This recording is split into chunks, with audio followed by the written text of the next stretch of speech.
de la Biblia, usted va a aprender un poquito acerca de la Biblia y de cómo nos llegó la Biblia. Vamos entonces a segunda de Timoteo, capítulo 3, verso 16, un verso que siempre es puntal para hablar de la doctrina bíblica.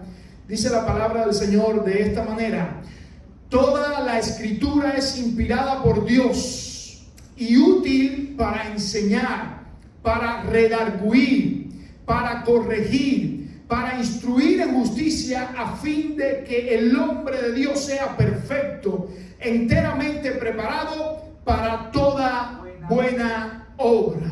Lo que tú y yo tenemos en las manos no es un libro común y corriente. Lo que tú y yo tenemos en las manos es el poderoso libro que contiene la palabra de Dios, las palabras de Dios al hombre. ¿Cómo sabemos esto? Porque ningún otro libro es concluente con el origen del hombre. Si usted se quiere preguntar de dónde salió el hombre, no hay ningún otro libro que hable con tanta congruencia que la palabra de Dios. Ningún otro libro habla acerca del destino del hombre, para dónde va el hombre, cuál es el final del hombre, como la palabra de Dios. Ningún otro libro habla del propósito, del significado por el cual estamos en la tierra, más que la palabra de Dios. Usted puede buscar cualquier otro libro, ningún otro libro dibuja con más exactitud el propósito del hombre en la tierra que la palabra del Señor. Y ningún otro libro dice acerca de la verdad como la palabra de Dios. Porque déjenme decirle, la verdad es singular, no es plural. La verdad es una sola y la verdad es nuestro Dios. Jesús dijo: para esto he nacido y para esto he venido al mundo, para dar testimonio a la verdad, para dar testimonio de la verdad. Por lo tanto, cuando vamos a la palabra del Señor, vemos que la presentan los escritores metafóricamente como un espejo donde tú y yo nos podemos ver, porque nos dice las cosas que estamos haciendo bien, pero también nos dice las cosas que estamos haciendo mal.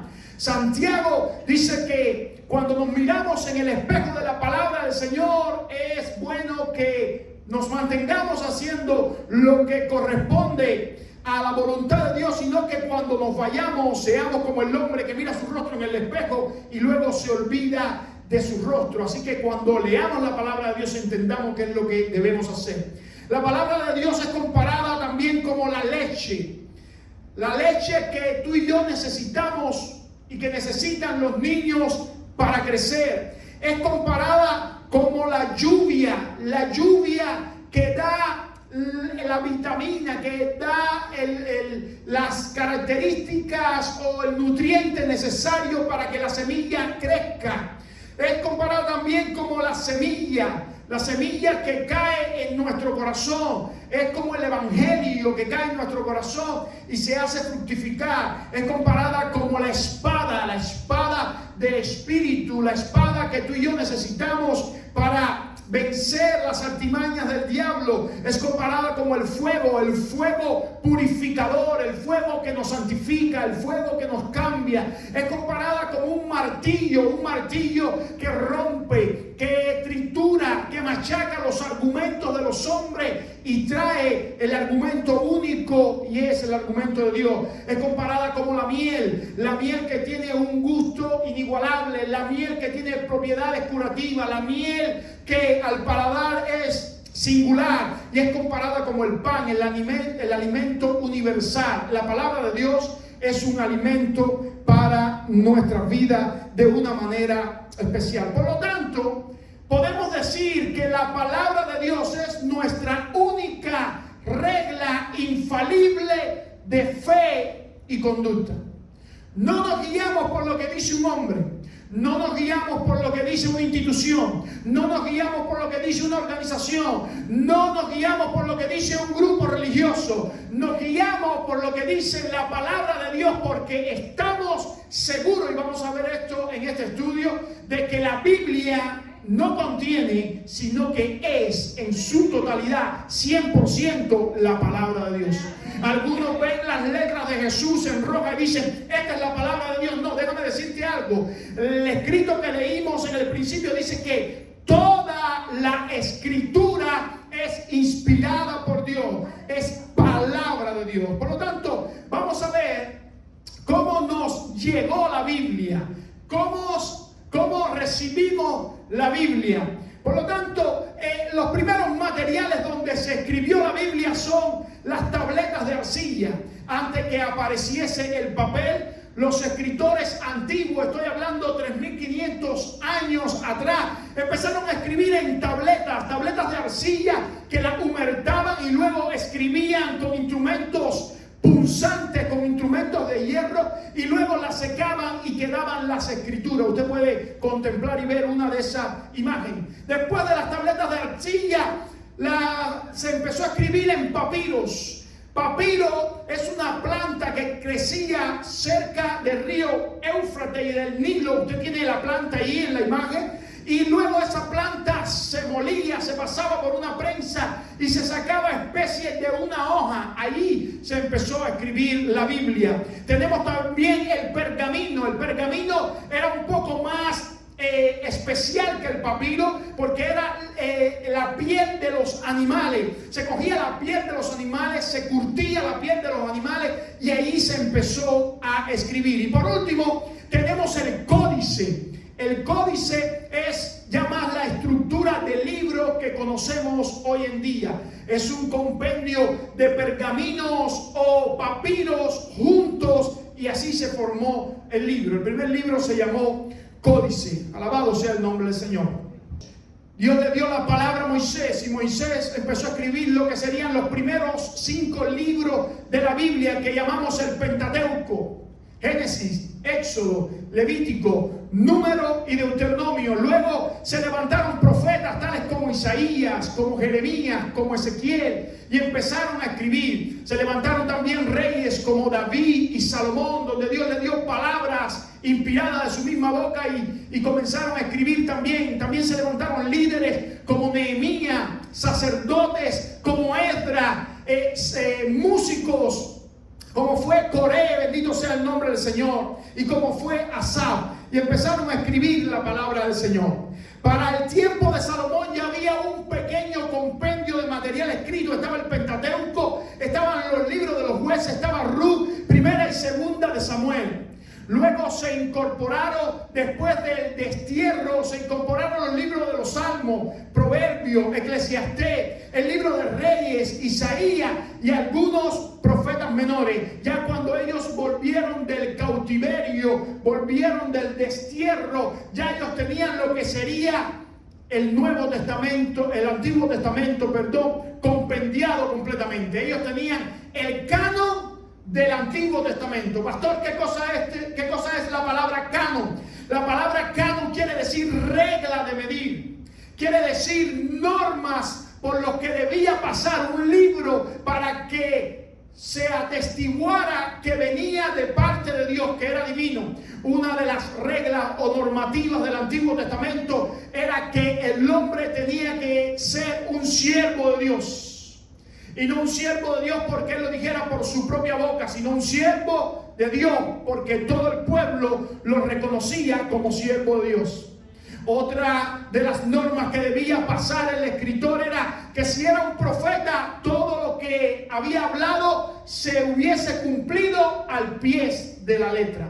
Otra de las cosas que pedía la norma del Antiguo Testamento era que ese hombre hubiese sido usado en señales milagrosas de parte de Dios. Hubiera hecho milagros, sanidades, prodigios para tener el cuño, la afirmación de parte de Dios. Y otra de las cosas es que sus escritos tuvieran una concordancia con el resto de las escrituras, que no trajese nada nuevo, sino que fuera todo un hilo a seguir. La Septuaginta, una traducción del Antiguo Testamento, del hebreo al griego, en el siglo III y el siglo II antes de Cristo, valida la importancia del Antiguo Testamento.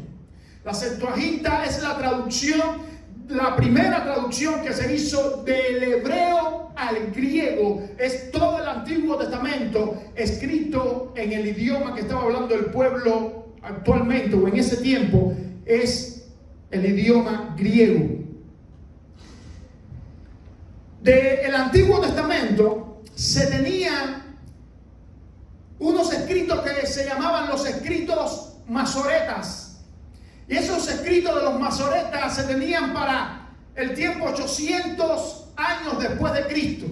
Eran los únicos escritos que se tenían en la mano para validar la efectividad del Antiguo Testamento.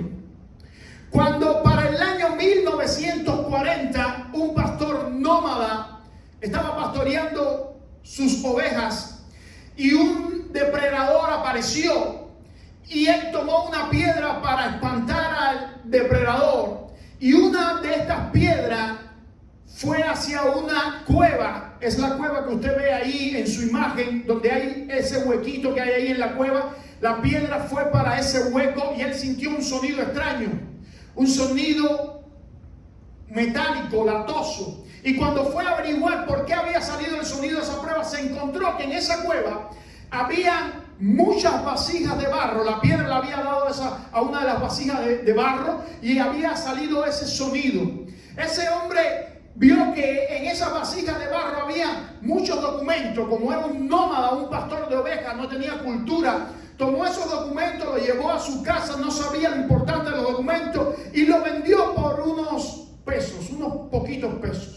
Se lo vendió a un hombre que era un poquito más conocedor de la cultura, y ese hombre fue a Jerusalén, a la Universidad de Jerusalén, y vendió los documentos en la Universidad de Jerusalén. Cuando empezaron a analizar estos documentos pertenecían a un grupo que se llamaba los esenios. Los esenios era un grupo que ellos se consideraban especiales y se apartaron unos cientos de años a vivir lejos de lo que era en contacto con las personas normales. Y ellos, cuando se apartaron, empezaron a escribir todos los escritos que para ellos eran importantes. Los rollos del Mar Muerto contienen porciones de los 39 libros de la Biblia y una copia completa del libro de Isaías. Esto es un descubrimiento sumamente importante porque valida todo el escrito del Antiguo Testamento como inspirado de parte de Dios.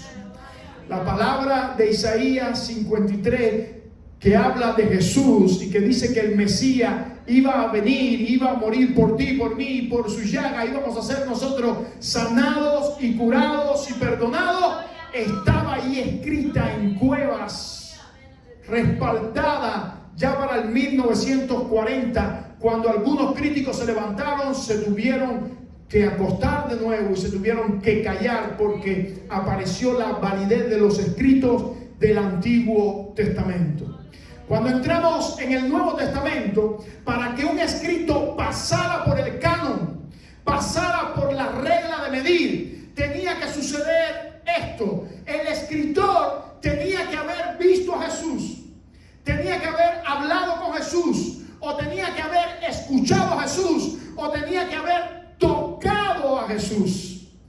Mire cómo dice 1 Juan 1:3: lo que hemos visto y oído, eso os anunciamos para que también vosotros tengáis comunión con nosotros y nuestra comunión verdadera sea con el Padre y con su Hijo Jesucristo. Usted está viendo que los escritores del Antiguo Testamento vieron, oyeron y tocaron a Jesús. Eso era lo más importante en el Nuevo Testamento, que los escritores hubiesen tenido contacto con Jesús. Y si no eran discípulos pegados a Jesús, como Marco, tenía que haber sido validado por alguien que había escuchado a Jesús y que había tocado a Jesús. Y Marco era el discípulo de Pedro. Pedro valida los escritos de Marco. Y Lucas, el gran historiador del Nuevo Testamento, que escribió el Evangelio de Lucas y el libro de los Hechos, fue discípulo de Pablo, uno de los discípulos más cercanos de Pablo.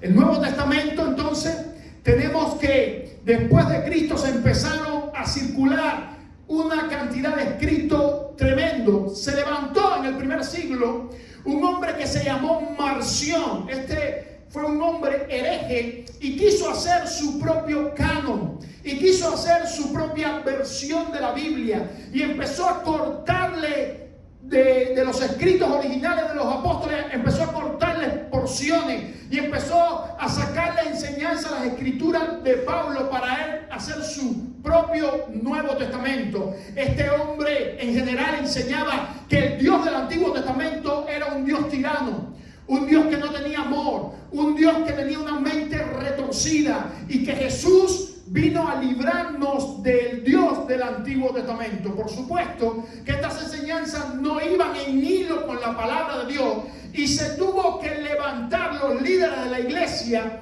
y en el año 398 después de Cristo se cerró el canon de las escrituras en el concilio de Cartago. Se empezó a ver que era necesario que se escogiesen libros importantes de las escrituras inspirados por Dios y que se cerrara el canon. Se cerró de esta manera en el año 398 en el concilio de Cartago. Algunos críticos dicen que se tuvieron en cuenta 2000 libros, pero lo real es que no fue esa cantidad de libros la que se tuvo en cuenta, porque la mayoría de los libros que circulaban eran de hombres que querían reclamar autoridad apostólica, y ellos nunca ni oyeron ni vieron a Jesús. Por lo tanto, todos esos libros quedaron desechados de primera mano. Los únicos 3 libros que se analizaron para ver si entraban dentro del canon del Nuevo Testamento fue la Didache, el libro de los padres de la iglesia, el Pastor de Hermas y la primera carta de Clemente de Roma, y fueron posteriormente rechazados porque ellos mismos reconocieron que no tenían autoridad apostólica. Ellos mismos reconocieron que era posapostólico y que no tenían ninguna autoridad apostólica, sino que ellos mismos se debían a la autoridad apostólica. En la imprenta en Wittenberg, ya para el año 1452, se hizo la primera imprenta en la humanidad. Ya se tenía el primer libro que se iba a imprimir en la primera imprenta de la historia. ¿Y usted puede adivinar cuál fue el primer libro? La palabra de Dios. ¿Es casualidad que el primer libro que se imprimiese fuese la palabra de Dios? No es casualidad. El primer libro que se imprimió con 120 copias fue la palabra del Señor. La poderosa palabra de nuestro Dios.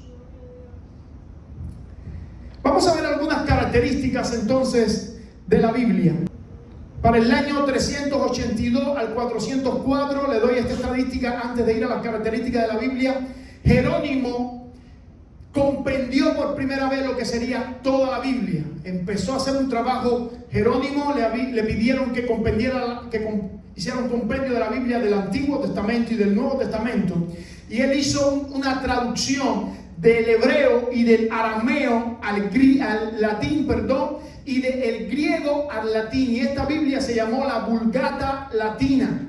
Ya para el año 404 después de Cristo teníamos una Biblia en un idioma moderno en nuestras manos. Ahora, este hombre que se llamó Jerónimo dijo lo siguiente: la ignorancia de las escrituras es la ignorancia de Jesús.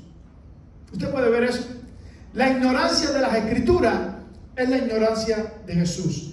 Pastor, ¿qué quiere decir esto? Que si usted quiere conocer a Jesús, usted tiene que escudriñar las escrituras. No es venir a la iglesia, no es escuchar la predicación de un pastor. Usted tiene que escudriñar las escrituras, porque en las escrituras es donde se nos revela a Jesús. Vamos entonces a ver algunas características de la palabra del Señor. La primera es que la Biblia, llegaron los reformadores del siglo XVI y declararon que la Biblia era clara. Ellos usaron una palabra difícil que quiere decir perspicuidad, y esta palabra perspicuidad quiere decir que la Biblia es clara, que la Biblia es entendible en el mensaje. Usted recuerda que la Iglesia Católica aguantó la Biblia los 14 primeros siglos para que ninguna persona común y corriente pudiese entender la Biblia, pero los reformadores entendieron que la Biblia tenía perspicuidad, era clara, que lo mismo lo podía entender una persona letrada, una persona de estudio, que una persona analfabeta o que supiera leer pero que no fuera muy letrada. La Biblia es la palabra de Dios y tiene claridad en el mensaje. No quiere decir que hay algunos pasajes que son difíciles de entender y que llevan una profundidad de estudio, pero lo que quisieron decir los reformadores es que la Biblia en sentido genérico, el mensaje que tiene es un mensaje claro que tú y yo lo podemos entender porque es el mensaje de salvación de Dios para el hombre. La segunda característica que tiene la Biblia es su autoridad. La palabra de Dios es la última autoridad en las áreas que ella habla. Donde ella habla, ahí la palabra de Dios es autoridad. No en las que ella no habla. Hay cosas que la Biblia no habla. La Biblia no habla del idioma chino. La Biblia no habla de el motor de los carros, ¿ok? Pero donde la Biblia habla, no hay autoridad por arriba de la palabra de Dios. La Biblia es la última autoridad en el tema que ella habla. La Biblia es suficiente. Otra característica: las Escrituras proveen todo lo que yo necesito saber acerca de Dios. La suficiencia de las Escrituras me dice que yo no necesito buscar en ningún otro libro todo lo que tiene que ver concerniente a Dios. Hay personas que tratan de buscar en otras religiones, en otros materiales, en otros libros, con ideas propias acerca de Dios. No, todo lo que tú y yo necesitamos saber acerca de Dios está en la palabra de Dios. Ella es suficiente completamente. Yo no necesito indagar en más nada. Todo lo que yo necesito saber acerca de Dios está en la palabra de Dios. Pero todo lo que necesito saber acerca del hombre también está en la palabra de Dios. Que el hombre es pecador, que el hombre es malo, que el hombre, su pecado le ha destituido del reino de Dios, que el hombre está incapacitado para acercarse a Dios. Pero todo lo que necesito saber acerca de redención está en la palabra de Dios, que Jesús vino para redimirnos y pagar todos nuestros pecados. Y todo lo que necesito saber de cómo adorar a Dios y vivir un estilo de vida que le agrade a Él también está en la palabra de Dios. Eso significa la suficiencia de las Escrituras. La otra característica es que la Biblia es inerrante. El gran delirio de los críticos antiguos y contemporáneos es tratar de coger un error en las Escrituras. Y no lo han logrado todavía.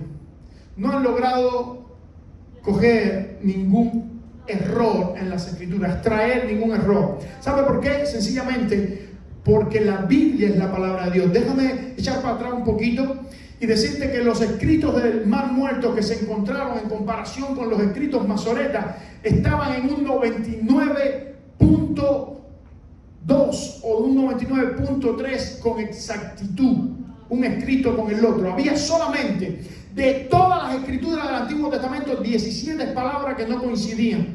Y cuando analizaron estas palabras, eran palabras culturales y las otras palabras eran adverbios que no tenían ninguna importancia. ¿Por qué? Porque la Biblia es la palabra del Señor. Pero más que inerrante, la palabra de Dios es infalible. La Biblia nunca te va a engañar acerca del mensaje que estás poniendo. La Biblia no te va a hacer caer. La Biblia no te va a alejar de Dios. La Biblia es infalible. La Biblia siempre te lleva a la verdad.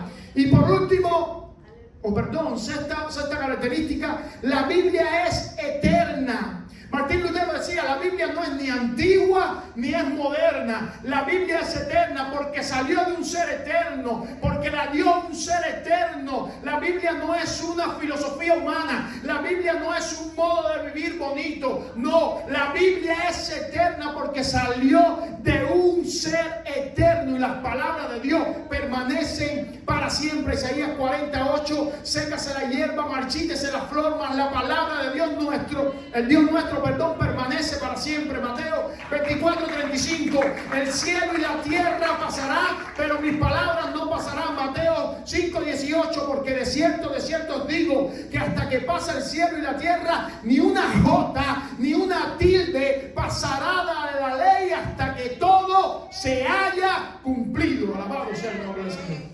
Yo no sé si si tú entiendes lo que tú tienes en la mano, pero tú tienes la brújula, la guía, la lámpara más segura. Tienes la palabra de Dios. Y por último, la Biblia es inspirada por Dios.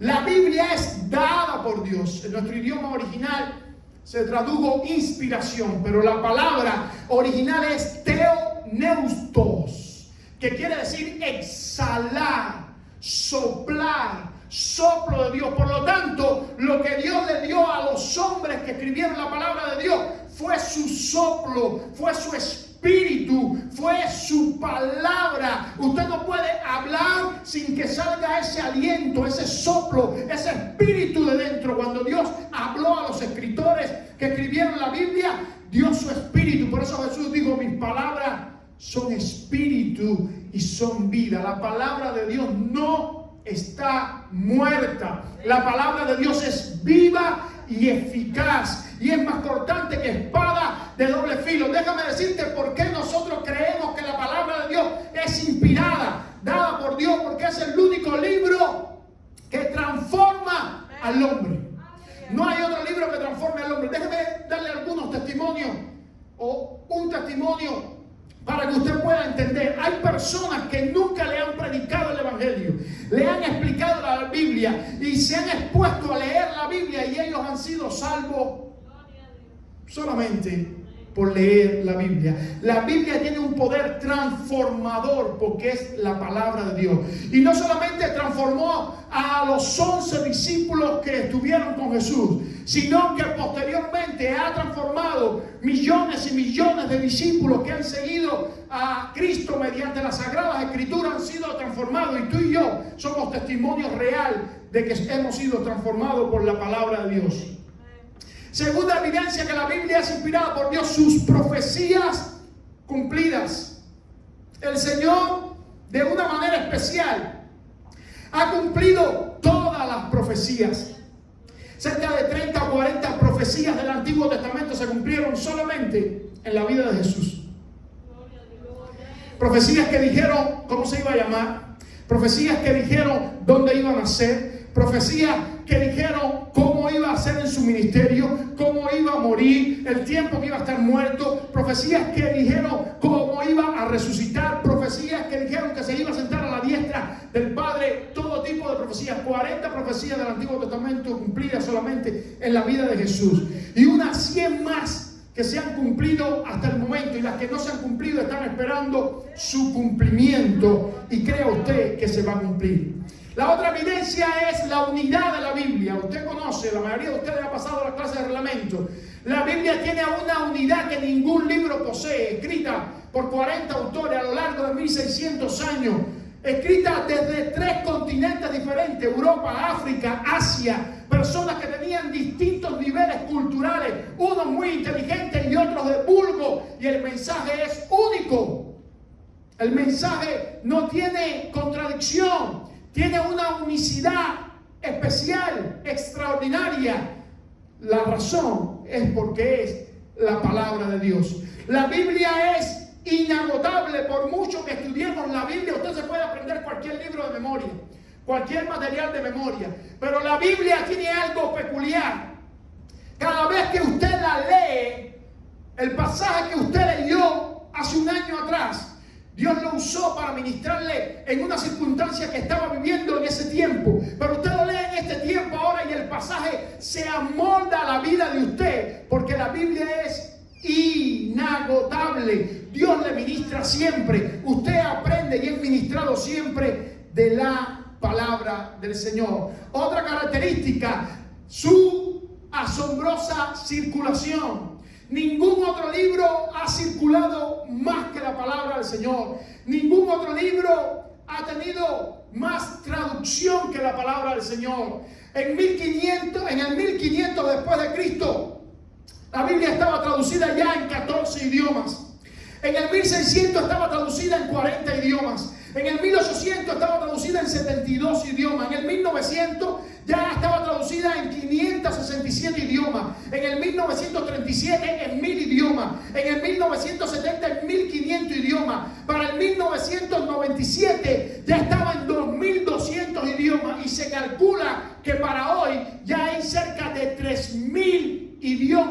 Biblia está traducida.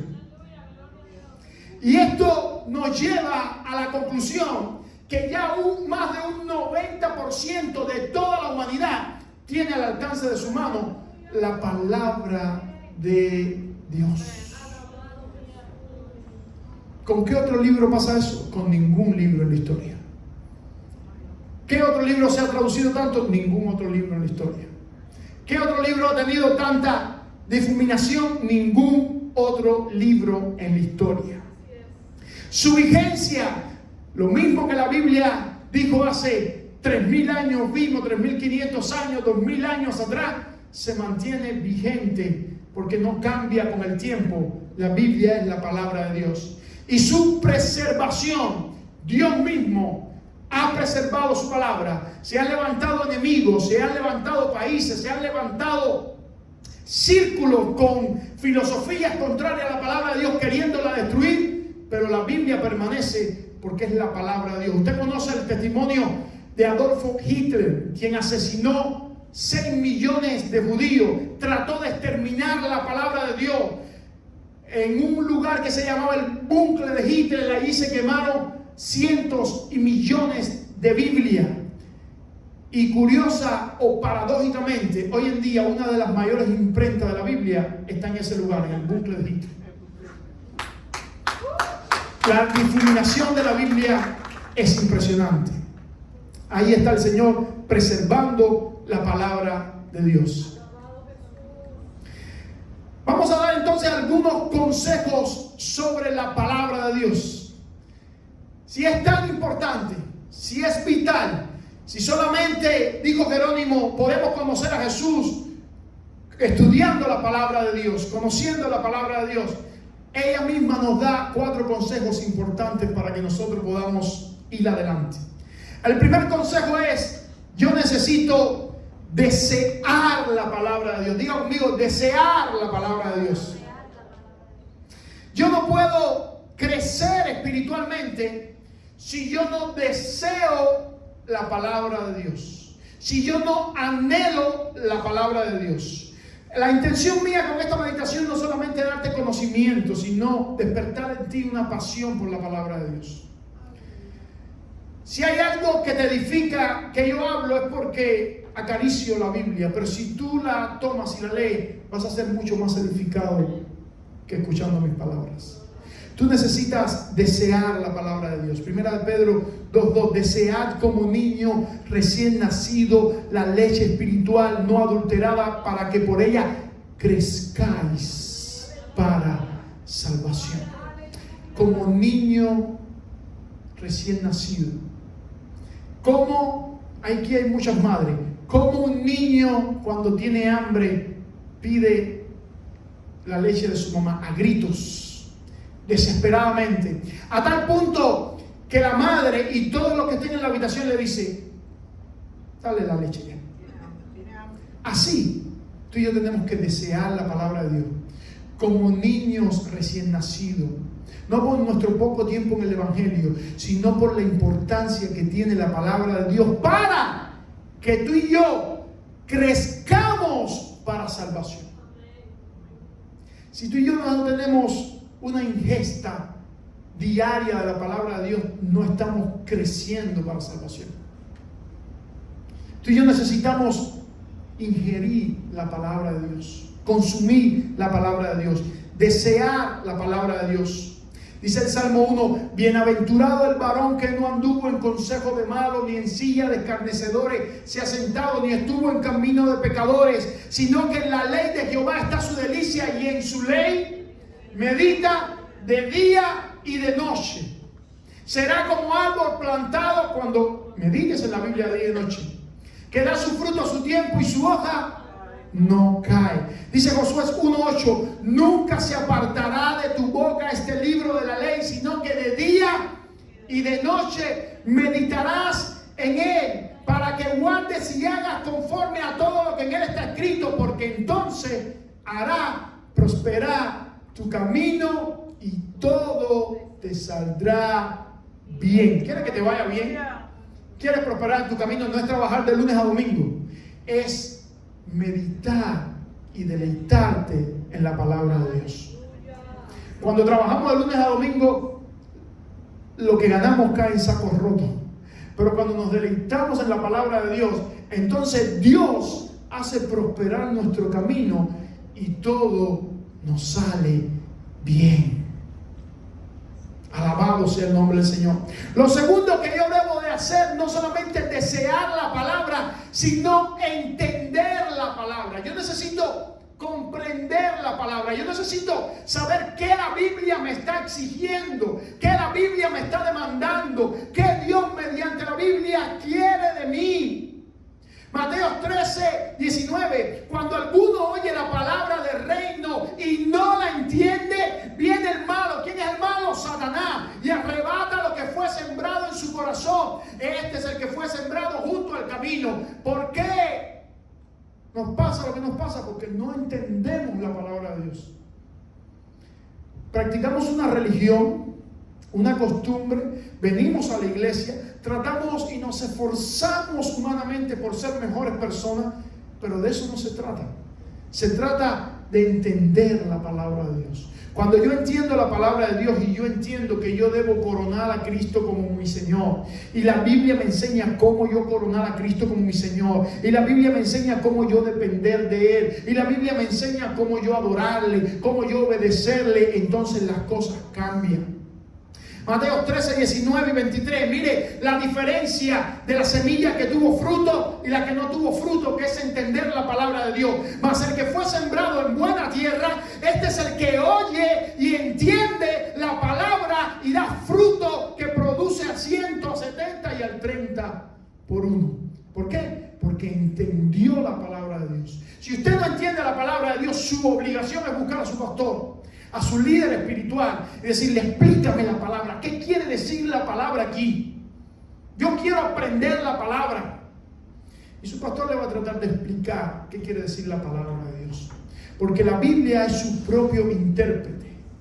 Los argumentos humanos no explican la Biblia se explica sola. Esa es una de las reglas de hermenéutica. La hermenéutica es una regla para estudiar la Biblia es su propio intérprete. A medida que usted la va leyendo, ella se va interpretando así sola. Ahora, yo no solamente necesito desear y entender la palabra de Dios, yo necesito hacerla, ponerla en práctica. Santiago 1:22. Pero sed hacedores de la palabra y no tan solamente oidores, engañándoos a vosotros mismos. Yo necesito no solamente desear, entender, sino hacer. Yo tengo que poner por obra la palabra de Dios. La palabra de Dios es viva y eficaz. La palabra de Dios no es para yo almacenarla en mi mente. La palabra de Dios es para vivirla. Cuando yo creo la palabra de Dios, yo obtengo la salvación. Cuando yo estudio la palabra de Dios, yo obtengo sabiduría. Pero cuando yo vivo la palabra de Dios, yo obtengo santidad. Y ese es el fin que Dios quiere para mí, que yo viva una vida santa para Él, ser santo porque yo soy santo, dice el Señor. Mateo 7:24 y 27. Cualquiera pues que me oye estas palabras y las hace, cualquiera que me oye estas palabras y las hace, dice el Señor, le compararé a un hombre prudente que edificó su casa sobre la roca. Descendió lluvia, vinieron ríos, soplaron viento y golpearon contra aquella casa y no cayó, porque estaba fundada ¿sobre quién? ¿Quién es el que funda la casa sobre la roca, que es Jesucristo? El que oye la palabra y hace la palabra de Dios. Pero mire la diferencia. Pero cualquiera que me oye estas palabras y no las hace, le compararé a un hombre insensato que edificó su casa sobre la arena y se descendió lluvia y vinieron ríos y soplaron viento y dieron con ímpetu contra aquella casa y cayó y fue grande su ruina. ¿Por qué? Porque no hicieron la palabra del Señor. Y último consejo es que tú y yo necesitamos persistir, permanecer, mantenernos en la palabra del Señor. Mira lo que le dice Pablo a Timoteo. Segunda de Timoteo 3:14. Pero persiste tú en lo que has aprendido y te persuadiste. ¿Qué cosa? En la palabra del Señor. En lo que aprendiste y en lo que te persuadiste. Sabiendo de quién la has aprendido. ¿De quién la aprendió? De Pablo. ¿Y de quién la aprendió Timoteo? De su abuela y de su madre. Loida y Eunice. Él aprendió la palabra. Por eso es que tú y yo, amados hermanos, tenemos que enseñarle Biblia a nuestros hijos. Nuestros hijos no se convierten con traerlos el domingo a la iglesia. Nuestros hijos se convierten cuando nosotros le enseñamos la Biblia, la palabra de Dios. Por eso Timoteo era quien era, porque su madre y su abuela le enseñaron constantemente la palabra del Señor. Y que desde la niñez has sabido las Escrituras, las cuales te pueden hacer sabio para la salvación por la fe en Jesucristo. Dice Mateo 13:22, y el que fue sembrado en pedregales, este es el que oye la palabra y al momento la recibe, pero no tiene raíz en sí, sino que es de corta duración, pues al venir la aflicción o la persecución por causa de la palabra, luego tropieza. ¿Por qué? Porque no permaneció en la palabra de Dios, porque no persistió en la palabra de Dios. Y por último, Juan 15:7, Cristo dice: si permanecéis en mí y mis palabras permanecen en vosotros, pedid todo lo que queréis y os será hecho. Qué lindo Jesús diciendo, no es solamente que ustedes permanezcan en mí, sino que mis palabras, la Biblia, mi voluntad, permanezca también en ustedes. Y pueden pedir todo lo que quieran y yo lo voy a hacer. La palabra del Señor nos transforma, nos cambia. Por eso tú y yo debemos desearla, entenderla, hacerla, persistir en ella, porque la palabra trae una metamorfosis, un cambio en nuestra vida. Leímos al principio que dice que es útil para enseñar, redarguir, corregir, instruir en justicia, para que tú y yo seamos perfectamente preparados para toda buena obra. Hebreos 4:12 dice: porque la palabra de Dios es viva y eficaz y más cortante que toda espada de doble filo, y penetra hasta partir el alma y el espíritu y los tuétanos, y discierne los pensamientos y las intenciones del corazón. Jesús dijo: santifícalos en tu verdad, tu palabra es verdad. La palabra de Dios nos transforma, nos cambia. El cambio no viene por un esfuerzo humano, el cambio viene por la palabra de Dios. Dice que la palabra de Dios no está divorciada con el espíritu. Algunos tratan, tristemente en la contemporaneidad se han dividido en dos grupos: el grupo de los bíblicos y el grupo de los espirituales. Y eso es un gran error. La palabra de Dios no está divorciada del espíritu, porque Jesús dijo: mi palabra son espíritu, mis palabras son espíritu. Dice Efesios 6:17: y toma el yelmo de la salvación y la espada del espíritu, que es la palabra de Dios. Ahora, en griego hay dos palabras para espada. Una palabra para la espada de vaina larga que tú y yo conocemos, y otra palabra para, es como una daga, como un cuchillo corto. Y esa es la palabra que se usa aquí. Toma la espada del espíritu. Pablo está hablando a los efesios acerca de una armadura que nosotros necesitamos para batallar contra el enemigo. Y escucha esto, menciona una sola parte de la armadura que es doble, para defensa y para ataque. Y precisamente es la palabra de Dios. Toda la batalla espiritual que tú y yo tenemos es por la palabra de Dios. No es porque tú eres más bonito y eres más feo, porque tienes más dinero, tienes menos dinero, porque has logrado cosas y no has logrado cosas, porque puedes tener hijos, no puedes tener hijos, porque estás enfermo, no puedes estar enfermo. No. La gran batalla de los siglos es por la palabra de Dios. La palabra fue dada a Adán y a Eva: no coman del árbol de la vida.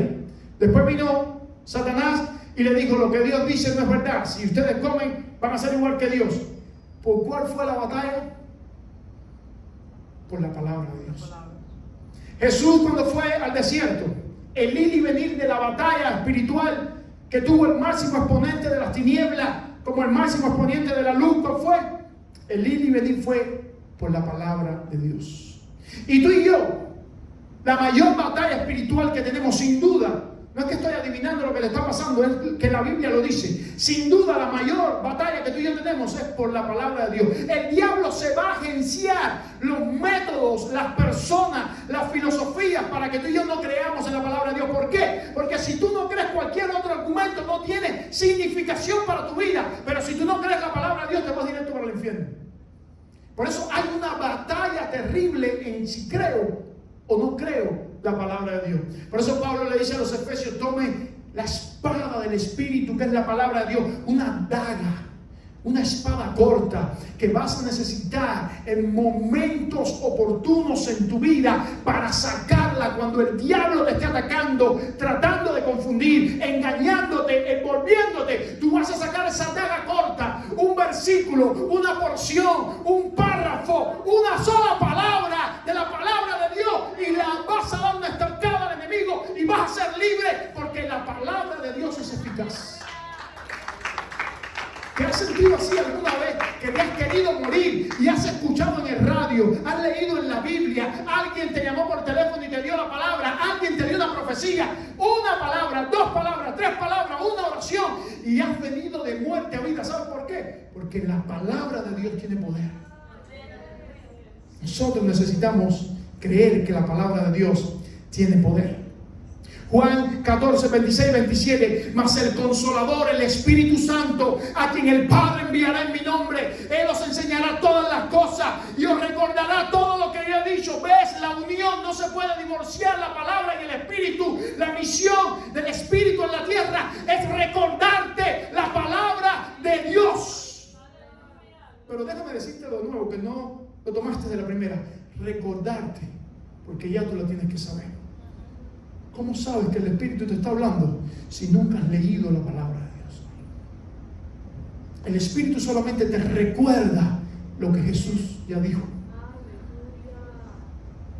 Te lo refresca, te lo trae a la mente en el momento que tú lo necesitas, en el momento de tribulación. El Espíritu te lo recuerda. Juan 6:63, las palabras que yo os he hablado son espíritu y son verdad. Primera de Corintios 2:4, y ni mi palabra ni mi predicación fue con palabras de humana sabiduría, sino con demostración del espíritu y de poder. ¿Ven la unión entre la palabra y el espíritu? Primera de Corintios 2:13.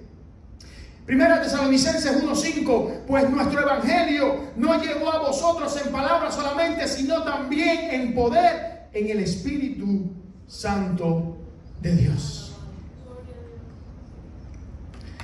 Dice Jerry Breyer: es imposible practicar la piedad sin una ingesta constante, consciente y equilibrada de la palabra de Dios. Es imposible practicar, voy a cambiar la piedad porque es una palabra antigua, el cristianismo, sin una ingesta constante, consciente y equilibrada de la palabra de Dios. ¿Qué te dice constante? ¿Qué te dice constante? Que hay que leerla todos los días. ¿Qué te dice consistente? Que no es una lectura devocional. Lee un párrafo y ¡pum! Se acabó. Tengo que estudiarla, profundizarla, buscarla, meditarla, analizarla. ¿Y qué te dice equilibrada? Que no son los salmos y los proverbios y los evangelios. Es toda la palabra de Dios. Porque leemos lo que nos gusta, lo que nos anima. Es toda la palabra de Dios. Dice Thomas Goody: la Biblia es un arsenal de armas divinas, un laboratorio de medicinas infalible, una mina de riquezas inextinguible, un mapa de carreteras para todos los caminos, es una carta de navegación para todos los mares, es una cura para todas las enfermedades, es un bálsamo para todas las heridas. Bendito sea el nombre del Señor. Esa es la palabra de Dios. Termino con esto. Cuando Dios fue a crear el universo, soltó su palabra y fueron creadas constelaciones, estrellas, soles, galaxias. Luego se viró al mundo y dio su palabra y fue creado el cielo, la tierra, el hombre, las bestias, el mar tuvo su división. Ahora, déjame decirte algo. Esa palabra que Dios dijo al principio no es diferente a la palabra que tú y yo tenemos escrita. Esa palabra creadora de Dios al principio tiene la misma autoridad que la que tú y yo tenemos hoy revelada. La Biblia es la palabra de Dios. Así que hacemos bien, amados hermanos, en desearla. Hacemos bien en entenderla. Hacemos bien en hacerla. Y hacemos bien en persistir en ella. Porque ella, como dice Pablo a Timoteo, nos va a hacer crecer para la salvación. No solamente para que nos vaya bien, también te va a ir bien porque te vas a convertir sabio en las decisiones que tomas, sino que te va a hacer crecer para la salvación. El crecimiento que tú y yo ostentemos hoy es según hemos estado expuestos a la palabra de Dios. Repito eso, el crecimiento que tú y yo tenemos hoy es según hemos estado expuestos a la palabra de Dios. Expongámonos a la palabra de Dios de una manera especial. Ahí están todas las respuestas a nuestras incógnitas y todo el plan divino del Señor. Puedes ponerte en pie en esta hermosa tarde.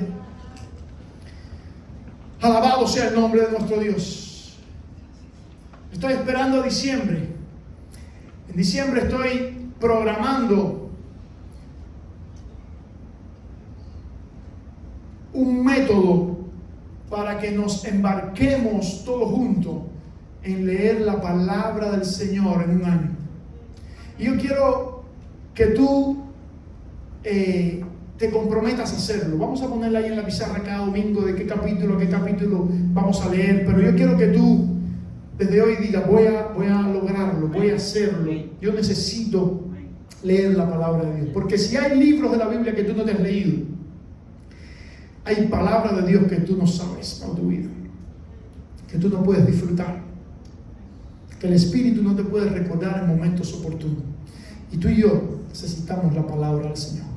Señor, te damos gracias por esta meditación en esta tarde. Gracias